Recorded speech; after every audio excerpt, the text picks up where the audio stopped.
The religious constantly make fools of themselves because they're so desperate to believe whatever load of mythological slop that they've had shoved into their heads from a young age. They lack the ability to take themselves and their emotions out of it and just look at the data involved. That's a them problem, isn't it? And here comes another example.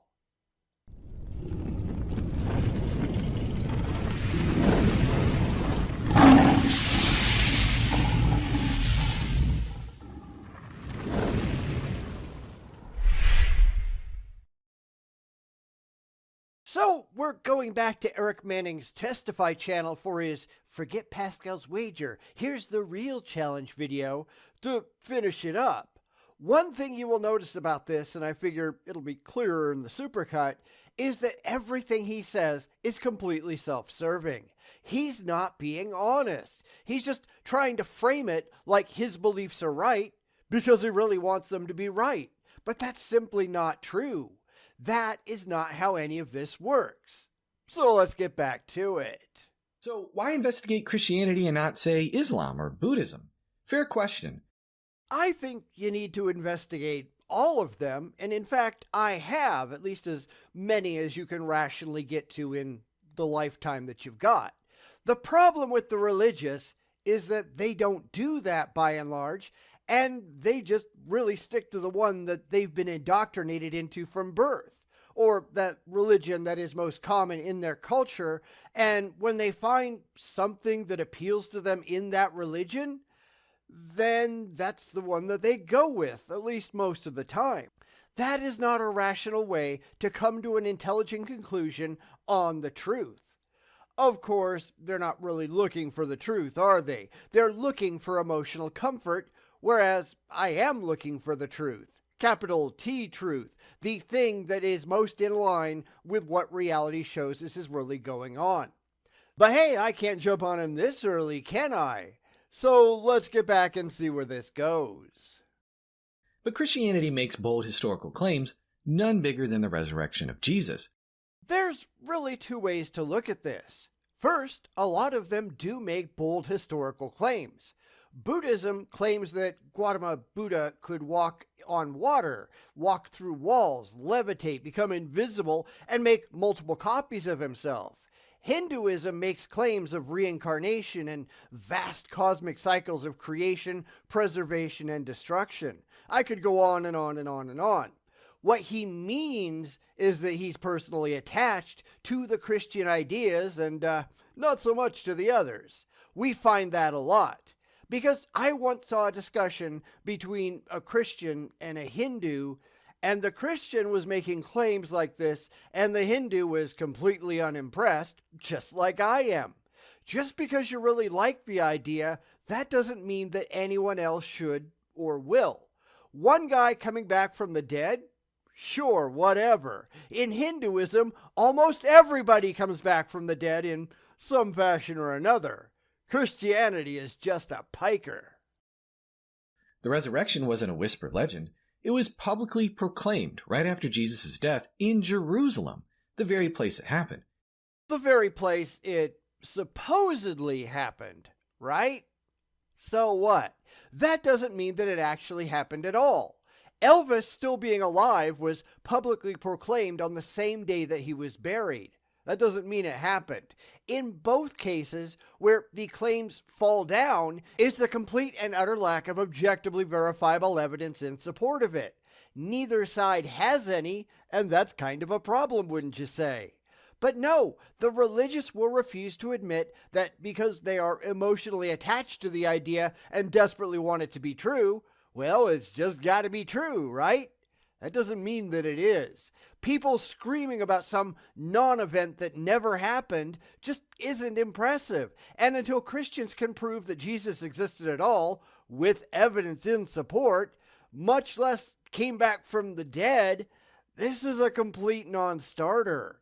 Just because you really like the idea, that means nothing at all. The apostles didn't just preach it, they preached it under hostile scrutiny, risking torture and execution. That's your story anyhow. You can't show that it actually happened or anything, but that's your story. This is really where religion goes so wrong, because they can only make claims. They can never offer any corroboratory evidence for those claims ever happening in reality. Because if people had been running around Jerusalem making these claims, surely somebody else would have noticed, right?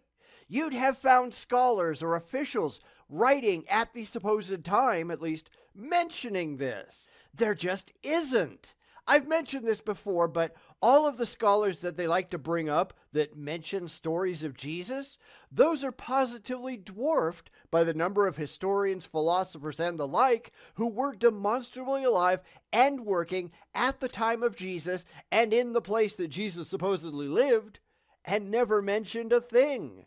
It's almost like this stuff didn't happen, isn't it?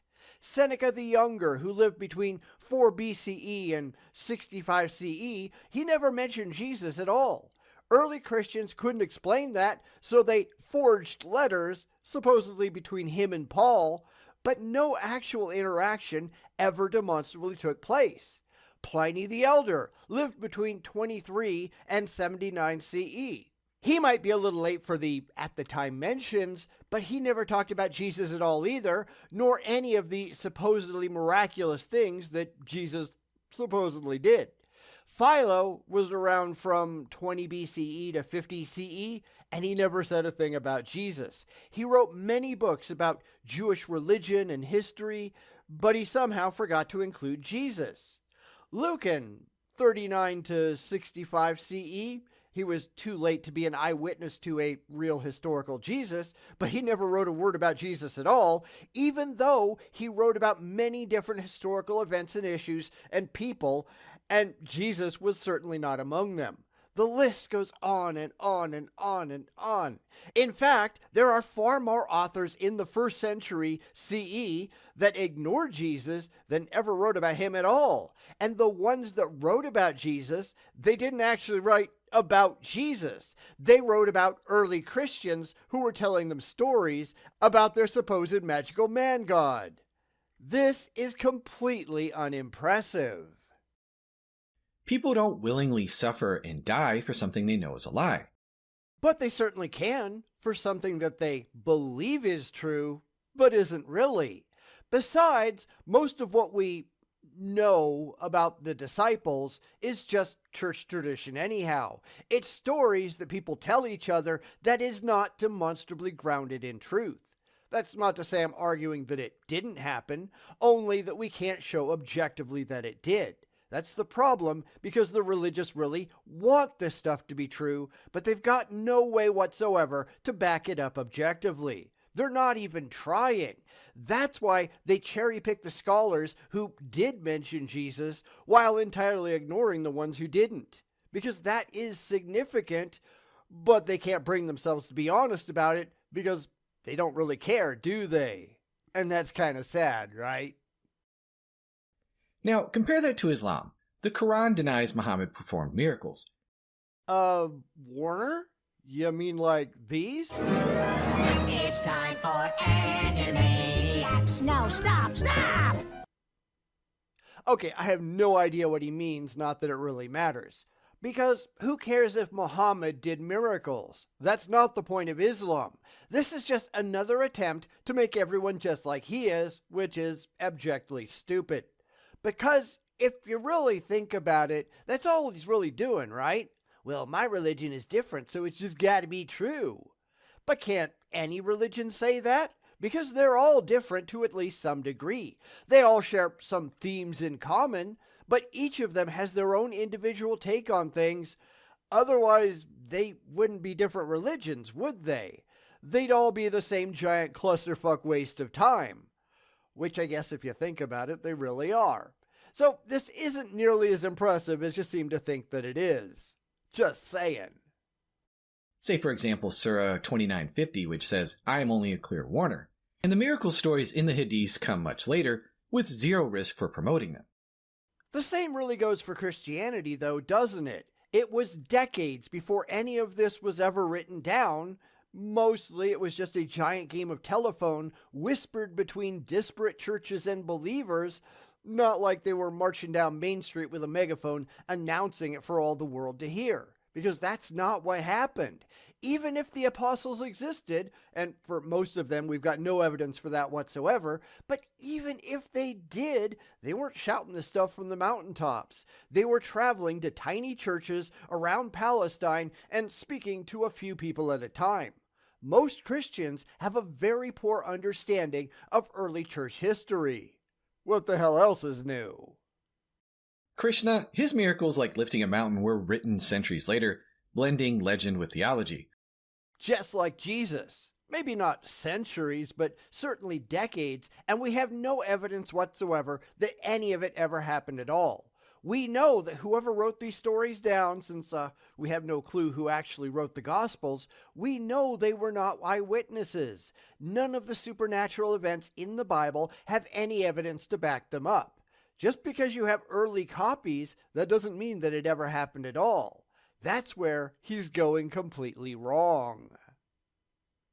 Buddha, stories of him taming elephants or walking at birth emerged hundreds of years after his life. Zoroaster, his miracles were recorded millennia later with no hostile witnesses or historical evidence. I'm just letting him run on because I don't want to have to say the same thing over and over and over again. He's asserting hostile witnesses when he has no demonstrable witnesses to anything. This is just how he's choosing to spin it, but that doesn't mean it happened that way. This is even more religious story time because really, what else can they do? So I'm going to skip over any other examples he might give because they don't mean anything. These things just don't help him out one bit. Christianity's claims are public, early, and bold. Not demonstrably at all. Christianity was a mystery religion, and like most mystery religions, they were secret religious groups in the Greco-Roman world that offered special religious experiences to initiates. They were characterized by secrecy and involved initiation rituals, like baptism was in Christianity. It didn't really go public for centuries because Christianity in the first century and beyond, it was illegal. Rome outlawed it because they saw it as idolatry, the refusal to worship the Roman gods and emperor. Early Christians were therefore accused of being atheists, funny that, and traitors to the state. So no, they weren't out there ringing a bell on the street corner and trying to get converts. That would make them all very, very dead. So, if you're going to investigate one religion, it makes more sense to start here. No, it makes much more sense to start with the evidence and only bother with religions that can be demonstrated to be factually correct. That leaves pretty much all religions out, doesn't it? It only makes sense to start with something real and not run down the primrose path into La La Land because you really like the idea. This is just stupid, but once again, he's not making this video for us. Even though the title is Atheists, Forget Pascal's Wager, Here's the Real Challenge. Because he doesn't actually care about atheists at all. He's just trying to get to the people who might pay him. And that's not atheists. Erik, he's an idiot. We can all see right through this, right? Let me know down in the comments if you don't, because that's kind of pathetic in my opinion. So, here's how Butler's wager plays out. If Christianity is false, you lose a bit of time. And your intellectual integrity and a lot of money if you're donating to a church, and your own self-respect. You know, things like that. They love to pretend that you're only wasting your time, but it can be a considerable amount of time to waste. Back when I was a Christian, I was in church more than half the day on Sunday, every Sunday, 2 services, Sunday school, youth group, whatever it was in between, depending on when in my life you're talking about. Plus Wednesday night had a service that I almost never missed. Every major religious holiday. I went to school there. I had religion shoved down my gullet every single day. And then I went to a religious high school and I had the exact same thing happen. So no, it wasn't just a little time. It was a lot of time, at least if you took any of it seriously. Then throw in Bible study and prayer and all the rest of that. I don't know how much time I actually wasted, but it was a lot. Then my parents were throwing a ton of money into the collection plate. I honestly don't know how much since it wasn't me doing it early on. Then there was all the stuff that the church expected you to do, all the work they expected you to provide for free. And I've talked about that before too. This is not an insignificant amount of time, at least not if you take it seriously, which I did. Granted, a lot of Christians don't, but they're ignoring verses like Matthew 6:33, which says, "Seek God's kingdom and righteousness above all else," and Colossians 3:1-3, which says, "If then you have been raised with Christ, seek the things that are above, where Christ is, seated at the right hand of God. Set your mind on things that are above, not on things that are on earth." So no, it's not an insignificant amount of time. It's the overriding focus of your life. But you gain a stronger, more informed understanding of one of history's most influential religions. So what? Influential doesn't mean true. And without truth, all you're doing is wasting your time. Now, I'm going to use an example of why this is pointless by referencing one of my best friends who was once my co-host on the old podcast. He has degrees in history. He can tell you more about what happened in the Roman Empire than he can tell you about what's going on in the world today. Many years in college and tens of thousands of dollars down the drain because it's never made him a red cent in a job. Same thing happened with my wife, who has a degree in cultural anthropology, which is completely useless. There are no jobs in cultural anthropology. Luckily, she had other degrees to fall back on and be successful with, so knowing about this thing that is demonstrably useless and unsupportable that you just so happen to like for emotional reasons, that is completely meaningless. You're just wasting your life. Stop it. Seek help. You become a credible critic, not just another Reddit atheist recycling bad arguments. And let's be real, even people with YouTube channels or even PhDs behind their name are guilty of being uninformed critics. No, that's you. Because you're not a critic at all. You're running on pure fifis and faith and figuring that just because you really like the idea, it's just gotta be true. It's just like all the theists who come in here with their limited repertoire and only have empty claims and meaningless arguments and feelings, who sling them around like they actually mean something, and when they get completely debunked, all they can do is throw them around again because they've got nothing else. Why? Because they don't care if any of it is actually true. A rational person, when their arguments get destroyed, they stop making those arguments. But I really like it doesn't matter. Erik Manning doesn't give a shit, and neither do most Christians, because they are emotionally invested, not intellectually justified. You're the ones with the problems. Stop making fools of yourselves. Now, if Christianity is true, you gain truth, purpose, and eternal life. If is not because. By the time that you've discovered that it isn't true, you've already wasted your life. Yes, it is your life to waste. If you really want to do that, go ahead, but stop trying to drag everyone else down with you. That is not a good thing. That's why we try to figure out the actual truth now with evidence to back it up so that you don't waste your life in the long term believing any of this bullshit. For people like Erik, though, this is just a scam. Let's be honest, that's all it is. That's a really big deal. The stakes are high, but the cost of entry is small. No, it's not. Because the stakes really aren't that high, except in your head.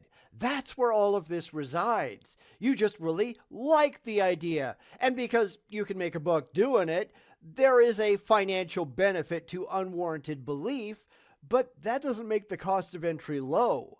I happen to value my intellectual integrity. I am not going to flush that down the toilet like the religious do for emotional comfort and wishes and dreams. If you want to, I can't stop you. I can only point and laugh because you are just embarrassing yourself. But hey, what else is new, right? Are you willing to give Christianity a fair shot? I did. It failed. Are you going to give Buddhism or Hinduism or Scientology a fair shot? I suspect the answer is no. Why?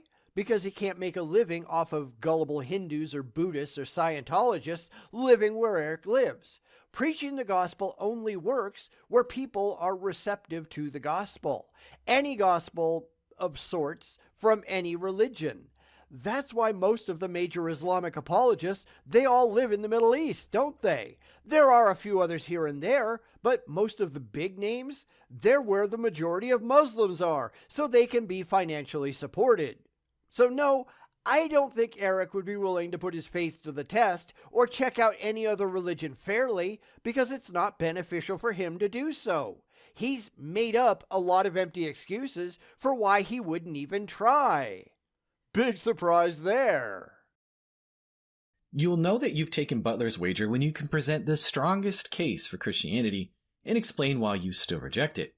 There is no strong case for Christianity, though. This is another problem that the religious tend to have because all of them do it regardless of religion.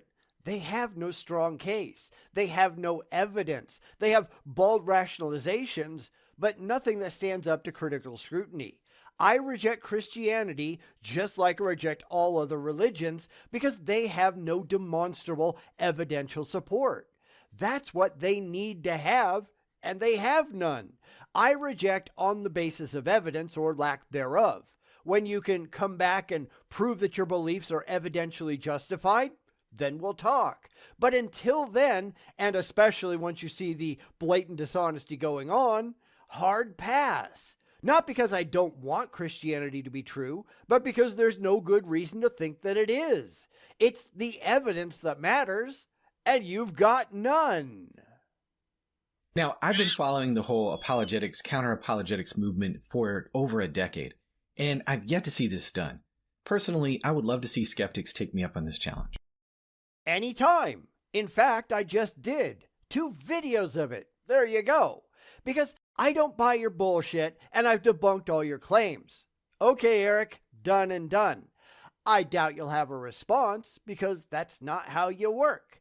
Now, I don't know if anybody else has done this video, because I don't tend to pay a lot of attention outside of the specific channels that I follow, but I'd love to know, especially since at the moment that I'm writing this, it's been out about a month, and I'd like to know if anybody else has gone after him.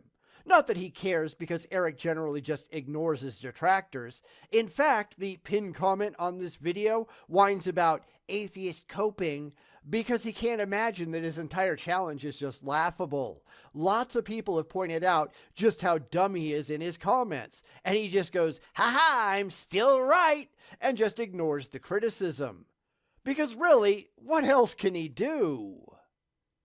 And I can guarantee you that the people that will be most offended at this video are the people who could stand to take the challenge the most.